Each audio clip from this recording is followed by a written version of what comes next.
بسم اللہ الرحمن الرحیم۔ السلام علیکم۔ میرا شوہر جس بھی جنازے پر جاتا چپکے سے قبر میں موبائل رکھ دیتا اور اپنے نمبر پر کال ملا دیتا۔ ایک دن اس نے ایک جوان عورت کی قبر میں موبائل رکھا اور گھر آ کر کال سنی تو آگے سے ایک مرد کی آواز آئی۔ شوہر حیران ہو کر بھاگا بھاگا قبر پر پہنچا تو یہ دیکھ کر جان نکل گئی کہ وہاں تو میں نے اپنے شوہر کو آج بھی فون پر لوگوں کو یہ کہتے ہوئے سنا کہ رات کو تم لوگوں کو ایک بہت ہی خاص قسم کی چیز دکھانے والا ہوں۔ یہ آفر سب کے لیے نہیں ہے، تم لوگ میرے اپنے ہو، اس لیے صرف تم کو بتا رہا ہوں۔ بڑا ہی روح پرور ماحول ہونے والا ہے، بہت ہی خاص چیز ہے، روز روز نہیں ملتی، وقت سے آ جانا۔ مجھے پہلے تو سمجھ میں نہیں آیا کہ میرا شوہر کس بارے میں بات کر رہا ہے، لیکن جب بھی ہمارے محلے میں کہیں آس پاس کسی کی فوتگی ہو جاتی تو اسی رات میرا شوہر اپنے دوستوں اور جاننے والوں کو اسی طرح فون کر کے بلایا کرتا تھا کہ آج کی رات تم لوگوں کو ایک ایسا منظر دکھاؤں گا کہ حیران ہو جاؤ گے، تم سب کا ایمان تازہ ہو جائے گا۔ اس کے بعد میرا شوہر میت کے کاموں میں سب سے آگے آگے ہوتا، بنا کسی معاوضے کے سارے کام بہت ہی شوق سے کرتا۔ میت کو نہلانے سے لے کر اس کو دفنانے تک وہ سب سے آگے ہوتا تھا، یہاں تک کہ آخر کے کام جو کہ بہت محنت والے ہوتے ہیں وہ بھی کرتا۔ کفن دفن کے کام بھی میرا شوہر کرتا، یہاں تک کہ کبھی کبھی تو وہ کفن بھی خود خرید کر لاتا ہے، جو آج کل ویسے بھی بہت مہنگا ہو گیا تھا۔ آج کل تو مرنا بھی آسان نہیں تھا۔ سارا محلہ میرے شوہر کی تعریفیں کرتا، کہتا تھا کہ بڑا ہی نیک انسان ہے، جب بھی کسی کے ہاں کوئی غم ہوتا ہے یہ شخص سب سے پہلے پہنچ جاتا ہے، کام ایسے کرتا ہے کہ گویا اس کا کوئی اپنا ہی اس دنیا سے چلا گیا ہو۔ آج کل ایسے لوگ کہاں سے ملتے ہیں؟ میں کسی کے گھر چلی جاتی تو وہاں پر سب میرے شوہر کی ہی بات کر رہے ہوتے کہ تمہارے شوہر جیسا تو کوئی بھی نہیں ہے، بڑی ہی خوش قسمت ہو اور وہ اپنی آخرت سنوار رہا ہے، اور جو اچھا انسان اتنا اچھا ہو تو وہ ظاہر ہے گھر میں بھی بہت اچھا ہوگا۔ میں چپ چاپ لوگوں کی باتیں سنتی رہتی تھی، کیونکہ میں جانتی تھی کہ میرے شوہر کے دو روپ تھے، وہ گھر میں بالکل بھی اچھا نہیں تھا۔ مجھے ایک دن پتہ چل ہی گیا، کیونکہ میرا شوہر کسی بھی میت کے پیچھے ایسے پریشان ہو جاتا ہے جیسے خدا نہ خواستہ یہ اس کے گھر کی میت ہے، کیونکہ وہ جب بھی کسی میت کو قبر میں اتارنے لگتا تو اس میں ایک موبائل فون رکھ دیتا۔ اس کے ساتھ وہ کیا کرتا تھا یہ جان کر جان نکل گئی۔ لیکن پھر ایک دن کچھ ایسا ہوا کہ میرا شوہر بھی حیران رہ گیا اور میں بھی، کیونکہ جس قبر میں فون رکھ کر آیا تھا وہ ایک لڑکی کی قبر تھی، جس میں سے اس کو کسی کی آواز سنائی دی تھی، اور وہ آواز کسی اور کی نہیں بلکہ میرا نام نجمہ ہے۔ میں ایک سیدھی سادی مناسب شکل و صورت کی لڑکی تھی۔ جب سے میری شادی میرے شوہر سے ہوئی تھی، میری شادی کو 15 سال ہو چکے تھے، میرے 4 بچے بھی تھے، زندگی ٹھیک گزر رہی تھی، پر میرا شوہر بھی عجیب طرح کا انسان تھا۔ یوں تو اس کی کریانے کی دکان تھی، اسی لیے اسے سارا محلہ جانتا تھا، لیکن اس کے علاوہ اسے پیسے کمانے کا بہت شوق تھا، لیکن بہت ہی آسان اور چھوٹے طریقے سے۔ وہ اس بات پر مشہور تھا کہ جب بھی محلے میں کوئی مرتا ہے تو وہ سب سے آگے آگے ہوتا ہے، لیکن اگر وہ اتنا ہی اچھا انسان تھا تو پھر گھر میں اس کے طور طریقے اتنے برے کیوں تھے؟ وہ بلا وجہ بچوں کو مارتا، ذرا سی غلطی ہو جاتی تو میرے خاندان کو برا بھلا کہنا شروع کر دیتا ہے، ہاتھ اٹھانے میں دیر نہیں کرتا، اپنی ذمہ داریوں کو سنجیدہ نہیں لیتا تھا۔ دکان کرائے کی تھی، ورنہ یہ اتنا لاپرواہ تھا کہ ہم بھوک سے ہی مر جاتے۔ دکان پر ملازم کو بٹھا کر خود جانے کہاں غائب رہتا۔ جب بھی محلے میں کوئی فوت ہو جاتا تو رات کے ٹائم اس نے ایک محفل لگانا ہوتی تھی، وہ محفل اپنی بیٹھک میں لگایا کرتا۔ مجھے صرف اتنی اجازت ہوتی کہ میں چائے بنا کر وہاں پر پہنچاتی رہوں۔ ساری رات وہاں لوگ بیٹھے رہتے اور مجھے بار بار چائے بنانے کو کہتا رہتا تھا، لیکن اس کے بعد صبح اس کے پاس بہت سارے پیسے بھی ہوتے۔ کبھی اس کمرے سے رونے کی آوازیں آتیں تو کبھی ہنسنے کی۔ ایک دن تو ایسا ہوا کہ ہمارے محلے میں کوئی فوتگی ہوئی۔ رات میرا شوہر اپنی بیٹھک میں دوستوں کو لے کر بیٹھا تھا، وہاں پر عجیب و غریب قسم کی آوازیں آ رہی تھیں۔ جب میرے کانوں نے کچھ سنا، ایک شخص بولا، میں بڑا گنہگار ہوں، میں بڑا گنہگار ہوں، اور وہاں پر ہی بے ہوش ہو گیا۔ اسے دل کا دورہ پڑ گیا تھا۔ تھوڑی دیر بعد اس شخص کو وہاں سے 4 بندے اٹھا کر لائے، اسے دل کا دورہ پڑ گیا تھا، وہیں سے اسے ہسپتال لے گئے، لیکن اس کی جان بچ گئی۔ پر میں پریشان ہو گئی تھی کہ اب تو سارے محلے والے کہیں گے کہ ہم نے ہی کچھ کیا ہے کہ ہمارے گھر سے اسے ایسی حالت میں نکالا تھا، لیکن کسی نے کچھ بھی نہیں کہا اور پھر سے محفل چلنے لگی۔ جب محلے میں کوئی مر جاتا تھا میرا شوہر بہت خوش ہوتا تھا، کہتا آج تو دہاڑی لگے گی۔ میرا بڑا بیٹا 13 سال کا تھا، اس کو ایک دن میں نے بیٹھک میں چھپا دیا اور کہا جو بھی بات وہاں پر چلے ساری باتیں مجھے آ کر بتانا۔ میرا بیٹا ویسے بھی بہت سمجھدار تھا اور گھر کے حالات دیکھ کر وقت سے پہلے ہی اور بھی سمجھدار ہو گیا تھا کہ اس کا باپ اس کی ماں کو روز مارتا رہتا اور گھر کے حالات بھی اچھے نہیں چل رہے تھے۔ جب تک محفل ختم نہیں ہوئی ساری رات میرا بیٹا بیٹھک میں چھپا رہا، کیونکہ صبح سے پہلے تو وہ نکل بھی نہیں سکتا تھا۔ صبح اس نے مجھے ساری بات بتائی جس کو سن کر میں حیران رہ گئی۔ دراصل ہوتا یہ تھا، جب بھی محلے میں کوئی شخص مرتا تو میرا شوہر اسے دفنانے تک، اس کے آخری کام کروانے تک اسی کے ساتھ رہتا تاکہ وہ اس کی قبر میں ایک موبائل فون رکھ سکے۔ میرا شوہر مرنے والے کی قبر میں موبائل فون رکھ کر اس سے اپنے نمبر پر کال ملا دیتا تھا۔ وہ فون بھی ایسا رکھتا جس کی بیٹری بہت زیادہ چلتی ہو، اور پھر بعد میں جا کر وہ فون نکال لیتا، پھر کال کر لیتا تھا، پھر اپنے سارے دوستوں کو بلا لیتا کہ آج تم لوگوں کو میں سناؤں گا کہ قبر میں کیا ہوتا ہے، منظر کیسا ہوتا ہے۔ میرے بیٹے نے بتایا کہ لوگوں کو بلا کر ان کو اسلامی باتیں بتاتا، قبر سے آنے والی آوازیں سناتا۔ قبر سے کوئی خاص آواز تو نہ آتی، لیکن شاید مٹی گرنے سے یا فون کے ہلنے سے کچھ آوازیں آتی تھیں۔ لوگ اس پر بھی اشش کر اٹھتے تھے، پھر عجیب قسم کے بیانات لگا لیتا جس سے لوگوں کو یہ احساس ہوتا کہ وہ بڑے گنہگار ہیں۔ اس دن جو شخص ہماری بیٹھک میں بے ہوش ہوا تھا، دراصل وہ اپنے گناہوں پر بری طرح رو رہا تھا۔ اتنا دل سے رویا اور اتنی بری طرح رویا کہ اس کو ہارٹ اٹیک آ گیا۔ جاتے ہوئے وہ لوگ ہدیہ کے طور پر میرے شوہر کو کچھ پیسے بھی دے جاتے تھے، کہتے تھے کہ آپ کی محفل میں بیٹھ کر ہمارا ایمان تازہ ہو گیا، ہمیں یہ پتہ چل گیا کہ انسان نے ایک دن مرنا بھی ہوتا ہے اور موت برحق ہے جس سے کوئی انکار نہیں کر سکتا ہے۔ اپنے بیٹے سے یہ ساری باتیں سن کر میں تو سر پکڑ کر بیٹھ گئی کہ اچھی بھلی زندگی جا رہی ہے، کریانے کی دکان ہے، 3 وقت کی روٹی پوری ہو رہی ہے، بچے پڑھتے ہیں، پھر میرے شوہر کو کسی قسم کی حرکتیں کرنے کی پڑی ہے، کیوں اس کو تجسس ہے۔ ان ساری چیزوں کو جاننے کا میں نے اپنے شوہر کے سامنے کبھی بھی کوئی بات نہیں کی تھی۔ سچ کہوں تو میں اس سے ڈرتی بھی بہت تھی، کیونکہ ہر دوسری بات پر تو وہ ہاتھ اٹھا لیتا، لیکن آج میں نے سوچ لیا کہ اس سے بات کروں گی۔ وہ کھانا کھا رہا تھا جب میں نے اس سے کہا بیٹھک کے اندر کیا ہوتا ہے، اس دن وہ شخص کیوں بے ہوش ہوا تھا، تو کہنے لگا کہ جو بیٹھک میں ہوتا ہے بہت ہی نیک کام ہے، اللہ کا بہت بڑا کرم ہے، تم کیوں پوچھ رہی ہو؟ پھر میں نے اس کو ساری بات بتا دی۔ اس نے کہا تمہیں شرم نہیں آتی، اپنے بیٹے سے میری جاسوسی کروا رہی تھی۔ میں نے کہا مجھے بھی جاننا تھا کہ آج کل کیا ہو رہا ہے، کل ایک شخص کو ہارٹ اٹیک ہوا تھا، کل کوئی مر جائے گا تو اس کی ذمہ داری کس پر پڑے گی؟ آپ کو نہیں پتا کہ اس طرح کے کاموں میں پہلے بھی کچھ لوگ مر چکے ہیں۔ لوگ ضرورت سے زیادہ جذباتی ہو جاتے ہیں، پھر ان کا دل بیٹھ جاتا ہے۔ آپ کس قسم کے کام کر رہے ہیں؟ ان کاموں کو کرنے سے آپ کو کیا مل جائے گا؟ لوگوں کی قبر میں موبائل رکھنا اور آوازیں سننے کی کوشش کرنا اور بعد میں وہ موبائل نکال لینا کس حد تک عجیب بات ہے؟ یہ آپ کے بچوں کو پتہ چل جائے کہ ان کا باپ یہ سب کرتا ہے تو وہ آپ کے بارے میں کیا سوچیں گے؟ میرے شوہر نے زندگی میں پہلی بار چپ چاپ میری اتنی ساری باتیں سن لیں، پھر مجھے باتیں سنانے لگا کہ تمہیں کیا پتا، تم تو ہو ہی بے دین، تمہارا خاندان بھی ایسا تھا، تمہارے باپ کو میں نے آج تک مسجد جاتے نہیں دیکھا، تمہاری ماں گھر میں بیٹھ کر ڈرامے دیکھتی تھی، تمہیں کیا پتا ان سب باتوں کا؟ چپ چاپ اپنے کام سے کام رکھو، اگر دوبارہ ایسی حرکت کی تو مجھ سے برا کوئی نہیں ہوگا۔ شرم نہیں آتی؟ اپنے شوہر کی جاسوسی کرواتی ہے، بے وقوف عورت۔ مجھے غصہ تو بہت آیا، لیکن میں نے غصہ پی لیا۔ اپنے شوہر کو کہا اگلی دفعہ اس طرح کچھ ہو تو مجھے بھی دکھانا، میں بھی دیکھنا چاہتی ہوں۔ تم سچ کہتے ہو میں واقعی بے دین ہوں تو تم مجھے یہ بتاؤ، مجھے بھی سمجھاؤ تاکہ مجھے بھی اندازہ ہو جائے۔ میرے شوہر نے پہلی دفعہ میری تعریف کی اور کہا ضرور، جب بھی کچھ ایسا ہوا تو میں تمہیں ضرور دکھاؤں گا، بس تم دعا کرو کہ جلد ہی محلے میں کوئی میت آ جائے۔ میں نے تو دل پر ہاتھ رکھ لیا کہ توبہ توبہ، کسی کے مرنے کی دعا میں کیوں کروں، لیکن ہاں میں سر ہلا دیا کہ ہاں ٹھیک ہے۔ ایک دن ایسے ہی محلے میں قرآن خوانی میں چلی گئی تو وہاں پر کچھ عجیب و غریب قسم کی باتیں ہو رہی تھیں کہ آج کل کی لڑکیاں بڑی تیز ہو گئی ہیں۔ ہمارے محلے کی ایک لڑکی کل کو کسی کے ساتھ بھاگ گئی ہے، سارے یہی باتیں کر رہے تھے۔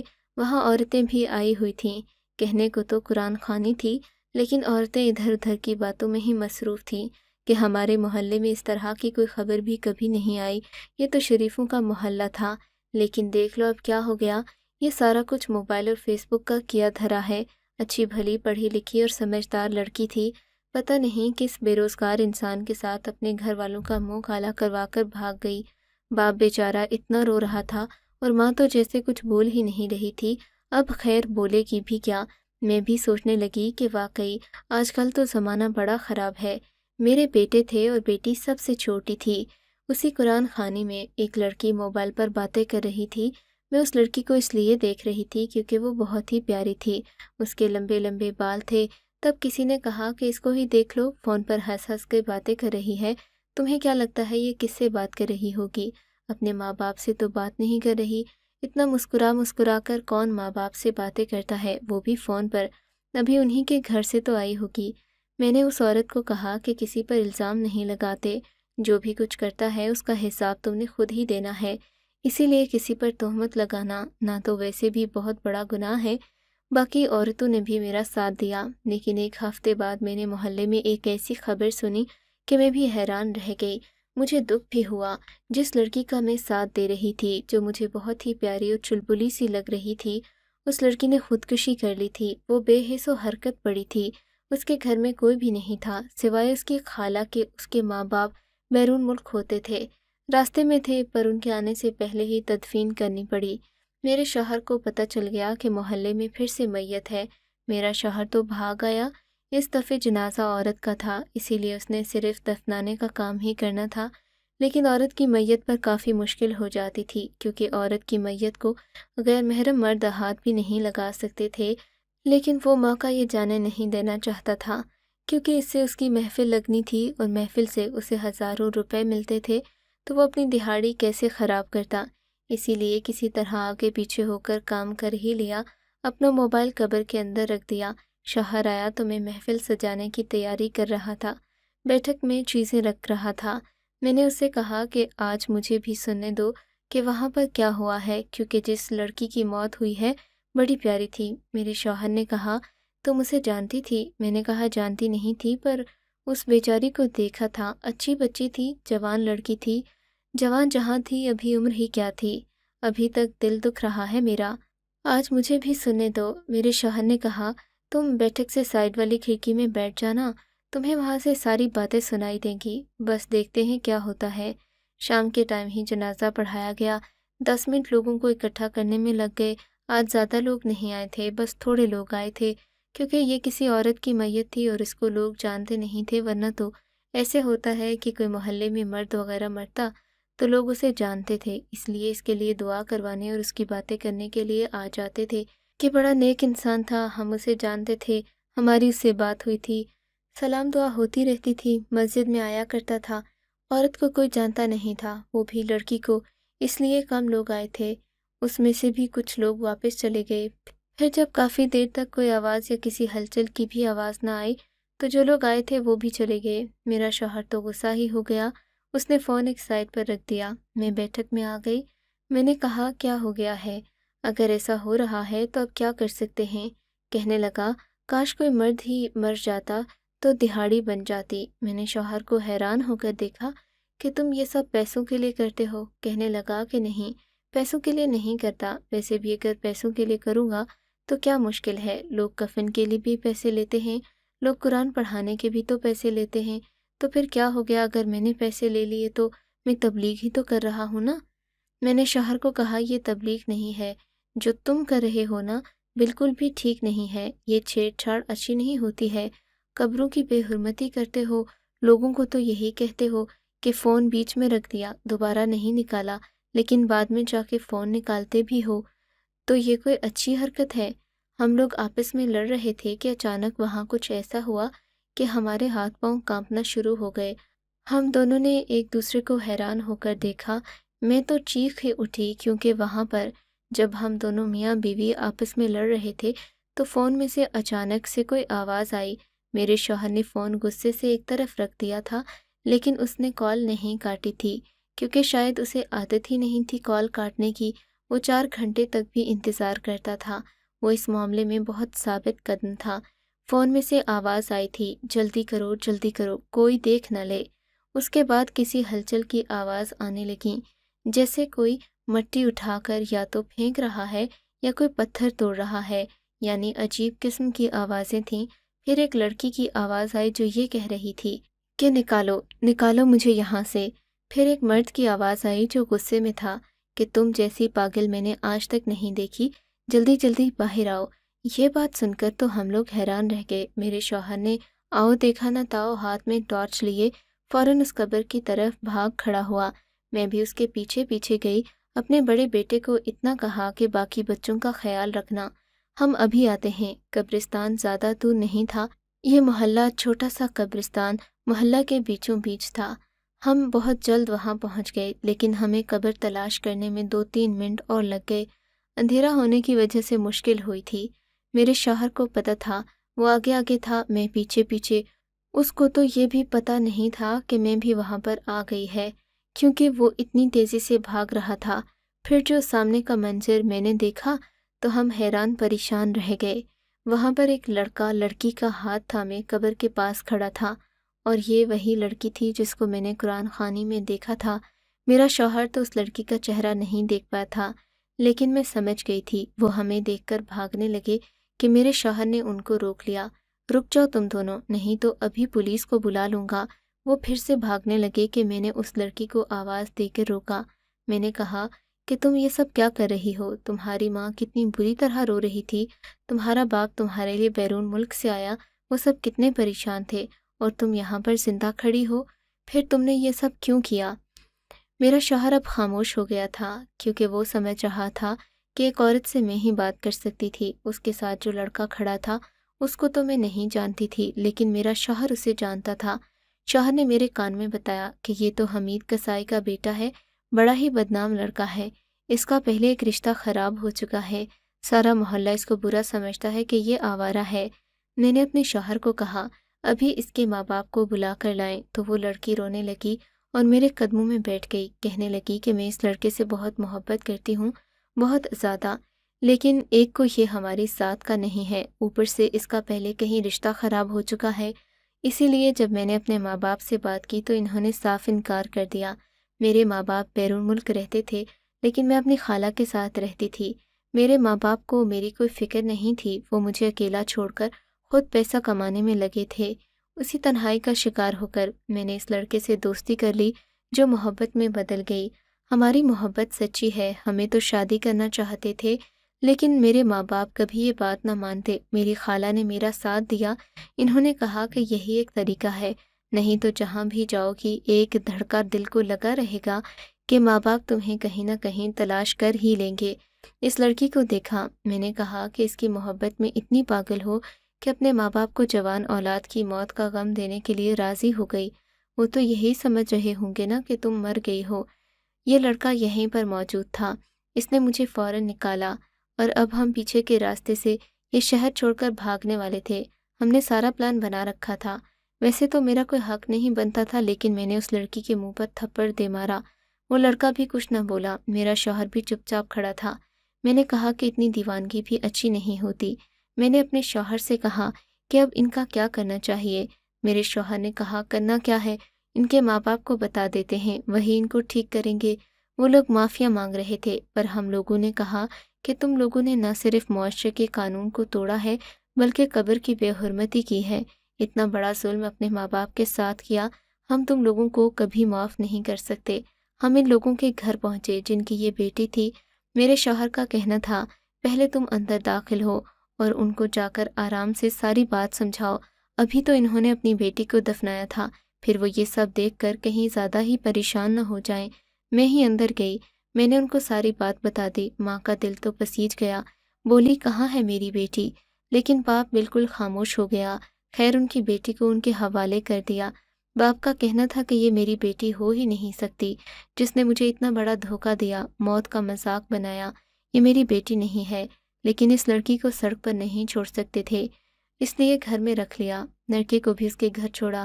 واپسی پر میں اور میرا شوہر اپنے گھر آ رہے تھے۔ اس سلسلے میں بہت رات ہو گئی تھی۔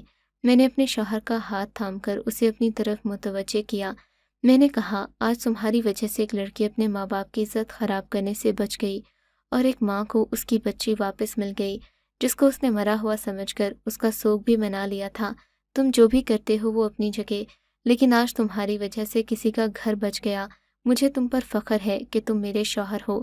شوہر نے کہا میں بھی کچھ اچھے کام نہیں کرتا، آج کے بعد نہیں کروں گا، لیکن آج واقعی مجھے اس بات کی خوشی ہے کہ اس کی وجہ سے ہم کوئی اچھا کام کرنے میں کامیاب ہو گئے۔ وہ لوگ کتنی دعائیں دے رہے تھے، یہی دعائیں ہمارے لیے بہت بہتر ہو جائیں گی۔ میں تو یہ سب اس لیے کرتا تھا کہ گھر میں کوئی اچھی چیز لا سکوں۔ صرف 3 وقت کی روٹی پوری کرنا تو سب کچھ نہیں ہوتا نا، بچے بڑے ہو رہے ہیں۔ میں نے شوہر سے کہا کہ بس کام کریں، میں اس کے ساتھ ہوں۔ جاتے جاتے ہم نے اس قبر کو دوبارہ سے بند کر دیا تاکہ یہ بات کم سے کم لوگوں کو پتہ نہ چلے۔ آپ کو اگر یہ کہانی اچھی لگی ہے تو اس ویڈیو کو لائک کیجیے اور اس طرح کی مزید کہانیاں سننے کے لیے ہمارے چینل کو ضرور سبسکرائب کیجیے۔ کہانی سننے کا شکریہ۔ آپ سے ملاقات ہوگی اگلی ویڈیو میں، تب تک کے لیے اللہ حافظ۔